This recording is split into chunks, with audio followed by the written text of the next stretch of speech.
Graphic স্কুলের পক্ষ থেকে সবাইকে আন্তরিক সালাম। আসসালামু আলাইকুম। আমি মামুনুর রশিদ। আজকে আমি দেখাবো আপনাদেরকে ফটোশপ সেটিংস।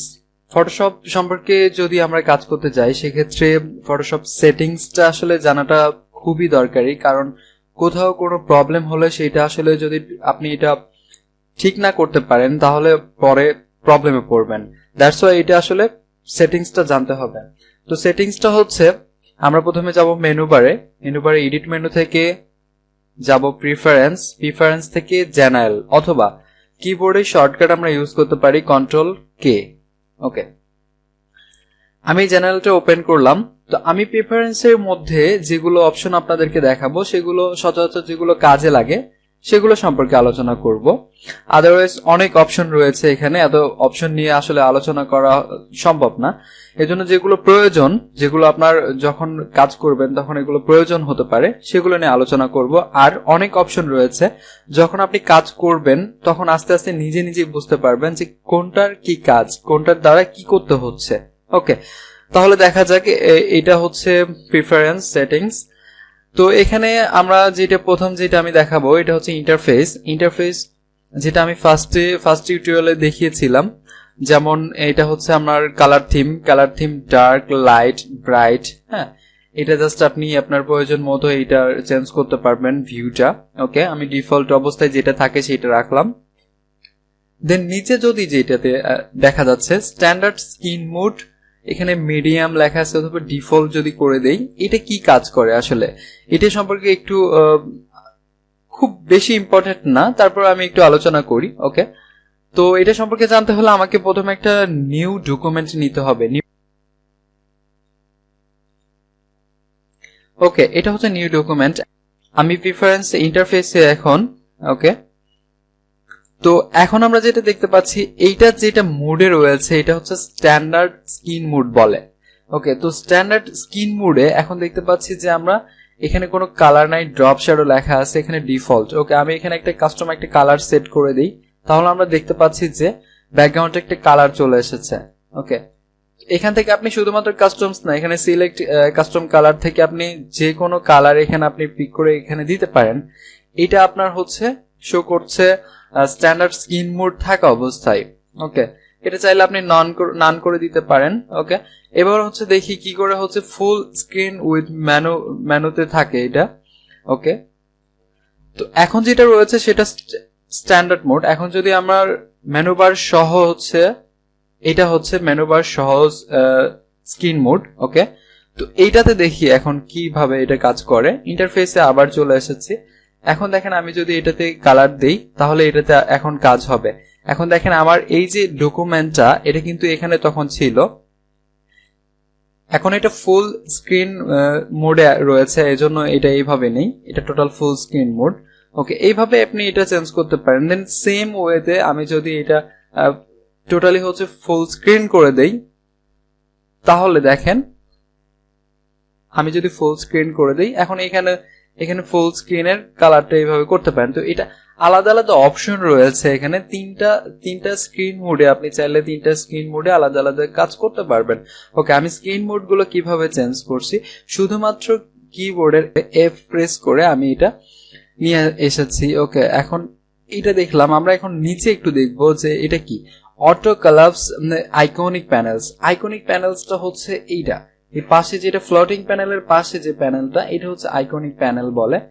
তো এটা আসলে কি কাজ করে আমরা দেখবো। এখন এটা আনচেক করা রয়েছে। ওকে, আনচেক করা অবস্থায় দেখি আমরা এটা কি কাজ করে। আমি যদি এই প্যানেলটা, হিস্টোরি প্যানেলটা যদি আমি এটা ওপেন রেখে যদি কোনো টুলে আমি ক্লিক করি, সেক্ষেত্রে দেখতে পাচ্ছি যে আমরা হিস্টোরি প্যানেলটা এখানে রয়ে গিয়েছে। ওকে, এখন আমরা জাস্ট এটা চেক করে দেখব। এটা আমি এখন চেক করে দিয়ে ওকে করলাম। এখন আমি এটা হিস্টোরিটা অন রেখে এখন যদি আমি কোনো এখানে টুল সিলেক্ট করি, তাহলে কিন্তু আমার এটা অটোমেটিকলি কিন্তু এটা ভিতরে চলে যাচ্ছে। ওকে, তো এটার কাজ জাস্ট এইটাই, আসলে এগুলো খুব একটা বেশি কাজে লাগে না। তারপর যেটা দেখতে পাচ্ছি যে ওপেন ডকুমেন্ট, আচ্ছা এটা একটু কাজে লাগে, এটা সম্পর্কে একটু বলতে হবে যে ওপেন ডকুমেন্টস অ্যাজ ট্যাবস এটা কি জিনিস। আচ্ছা, এটা এখন চেক করা রয়েছে। এখন চেক থাকা অবস্থায় আমি যখন একটা ওপেন ডকুমেন্ট ওপেন করব, তখন আমরা দেখতে পাচ্ছি যে এখানে একটা ডকুমেন্ট ছিল, এখানে আরেকটা ডকুমেন্ট ট্যাব আকারে চলে এসেছে। ওকে, ট্যাব আকারে এটা আসে নাই। ওকে, এখন আমি যদি এটা আনচেক করে দেই, দেখেন এটা আনচেক করে দেওয়ার পর যদি আমি নতুন কোন একটা ডকুমেন্ট এখানে নিই, তাহলে দেখেন এইভাবে একটা উইন্ডো আকারে চলে আসবে, ট্যাব আকারে আসবে না, এটা উইন্ডো আকারে চলে আসবে। তো টোটাল এটার কাজটা হচ্ছে এটা, জাস্ট আপনার ইচ্ছা মতো এটা আপনি রাখতে পারেন, আর এগুলো কাজ খুব একটা লাগবে না আপনার। ওকে, আমি একটু প্রিফারেন্স লাগবে না তেমন একটা। এখানে দেখেন এটার একটু প্রবলেম করে সবাই, যে কার্সরটা অনেক সময় আমরা দেখি যে পেইন্টিং এর সময় যখন কার্সরটা অনেকের এরকম হয়ে যায় যে ভাই এরকম হয়েছে কেন। তো এটা হচ্ছে জাস্ট এখানকার কারণে যে এখানে অনেক সময় সেটিংসটা যখন চেঞ্জ হয়ে যায় তখন এরকম এখানে আইকনটা চেঞ্জ হয়ে যায়। হ্যাঁ, তখন আমরা অনেক সময় হয়তো বুঝতেও পারি না যে নিচে যে এটা কেন হয়েছে। ওকে, এই জন্য এটা আমি দেখালাম।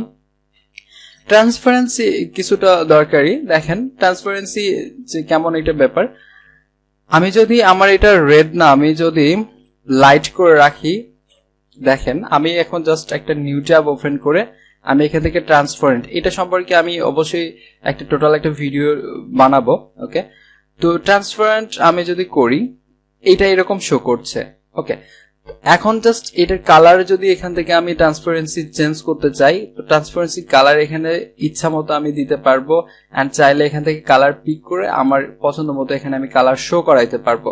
ওকে, এন্ড ভিতরে যে গ্রিড গুলো রয়েছে সেই গ্রিড গুলো আমি চাইলে ছোট করতে পারবো, বড় করতে পারবো ইচ্ছা মতো। ওকে, আমি তাহলে আরেকটা নিউ ট্যাব নিই, দেখেন এটা কালারটা টোটালি চেঞ্জ হয়েছে। তো এটার কাজ হচ্ছে এরকম, এগুলো আসলে জাস্ট ফান, আসলে খুব একটা এগুলো কাজে লাগবে এমনটা না, তারপরও জেনে থাকা ভালো। এগুলোর কাজ ভিতর থেকে আছে, এগুলো পরে আমি দেখাবো। ওকে, এখানে গাইডের কাজটা যেটা হচ্ছে যে গাইডের কালার, সাপোজ এখন যে গাইডের কালারটা রয়েছে এটা হচ্ছে রেড কালার। ওকে, গাইডটা কি, আমি জাস্ট রুলার আমার এখানে নেয়া রয়েছে, এখানে দেখেন রুলার আছে। তো এই রুলারটা হচ্ছে কন্ট্রোল আর যখন আপনি প্রেস করবেন তখন এই রুলারটা এখানে থাকবে, এবং কন্ট্রোল আর যখন আবার প্রেস করবেন তখন রুলারটা চলে যাবে। ওকে, তো রুলারটা আছে এখান থেকে, রুলার থেকে আমি যদি এখানে মাউস দিয়ে ড্র্যাগ করে এখানে টানি, দেখেন আমার এইটা হচ্ছে গাইড। তো এই গাইডের কালারটা হচ্ছে রেড কালার, এন্ড এখান থেকে আমি চাইলে এই গাইডের কালারটা আমি এখানে চেঞ্জ করতে পারি। দেখেন আমার গাইডের কালারটা চেঞ্জ হচ্ছে এখানে।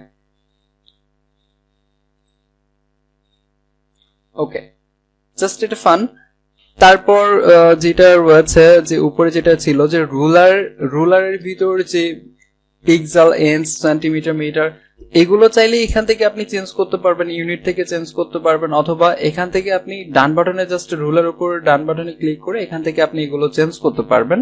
ওকে, সেম জিনিস আসলে অনেক জায়গা থেকে এটা করা যায় এগুলো। তো মোটামুটি এটার কাজ হচ্ছে এরকম। আরেকটা কাজ আছে যেটা হচ্ছে জেনারেলের ভিতর। জেনারেলের মধ্যে আমরা যেটা দেখতে পারি, সাপোজ এখন আমারটা যেটা রয়েছে, আমি যদি জাস্ট মাউসের যেটা কার্সর রয়েছে এটা আমি যদি এরকম আপ ডাউন করি তাহলে আমার এটা zoom in and zoom out হচ্ছে। ওকে, এটা কেন হচ্ছে, এটা হচ্ছে এটার কারণে যে জুম উইথ স্ক্রল হুইল, এটা জাস্ট আমি আনচেক করে দিই, তাহলে আমি যতই মাউসের কার্সরটা ঘুরাই না কেন তাহলে এটা কোনো কাজ করবে না। সেক্ষেত্রে আমাকে অন্য ওয়েতে আসলে করতে হবে, সেক্ষেত্রে আমাকে কন্ট্রোল প্লাস অথবা কন্ট্রোল মাইনাস দিয়ে এটা আসলে zoom in and zoom out করতে হবে। তো সেক্ষেত্রে আপনি আপনার যেটা পছন্দ সেই হিসাবে এটা আপনি চেক অথবা আনচেক করে রাখতে পারেন। তো টোটালি মোটামুটি হচ্ছে প্রিফারেন্সের ব্যাপারটা এরকম, এর থেকে খুব বেশি আসলে জানার খুব বেশি দরকার পড়বে না। আর বাকি যেগুলো অপশন রয়েছে এগুলো যখন আপনি কাজ অনেকগুলো করবেন তখন টোটাল ফটোশপ সম্পর্কে জানবেন, তখন ধীরে ধীরে বুঝতে পারবেন যে কোনটার কাজ আসলে কিভাবে হচ্ছে।